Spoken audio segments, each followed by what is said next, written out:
ষাটের দশকের অন্যতম প্রধান কবি ও বীর মুক্তিযোদ্ধা আল মুজাহিদি আর নেই। শুক্রবার দুপুরে রাজধানীর একটি বেসরকারি হাসপাতালে চিকিৎসাধীন অবস্থায় মারা যান তিনি। মৃত্যুকালে তার বয়স হয়েছিল ৮৩ বছর। দীর্ঘদিন ধরে বার্ধক্যজনিত নানা রোগে ভুগছিলেন তিনি। কবির প্রথম জানাজা বাদেশা ঢাকা বিশ্ববিদ্যালয় কেন্দ্রীয় মসজিদে অনুষ্ঠিত হয়। বিস্তারিত রবিউল ইসলাম রবির রিপোর্টে। তোমার সম্মুখে আজ তিমির কুয়াশা, নানা বাধা ব্যবধান। ছাত্রজীবন থেকেই কবি রাজনীতির সাথে যুক্ত ছিলেন তৎকালীন পূর্ব পাকিস্তান ছাত্রলীগের প্রথম সারির নেতা।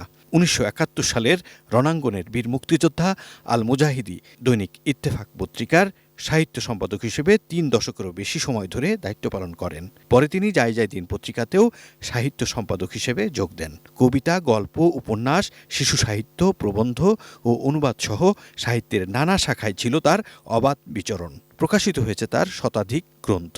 সাহিত্যে অবদানের জন্য তিনি পেয়েছেন ২১ পদক সহ অসংখ্য সম্মাননা।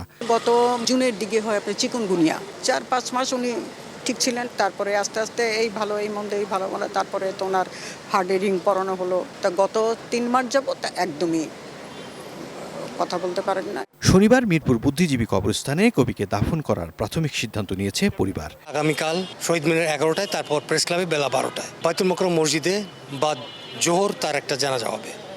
সবশেষ তাকে মিরপুর শহীদ বুদ্ধিজীবী কবরস্থানে বাদ আসর আমরা তার দাফন শেষ করতে পারব।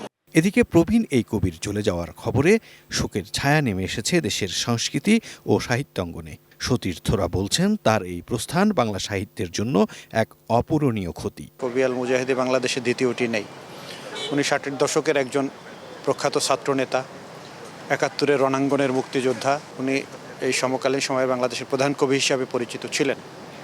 তো তার মৃত্যুতে আমরা মনে করি জাতি একজন সূর্য সন্তানকে হারালো। সাহিত্যে যে অবদান, এই অবদানে বাংলা সাহিত্য শুধু দেশ নয়, আন্তর্জাতিক পর্যায়ে অনেক উঁচুতে পৌঁছে গিয়েছে।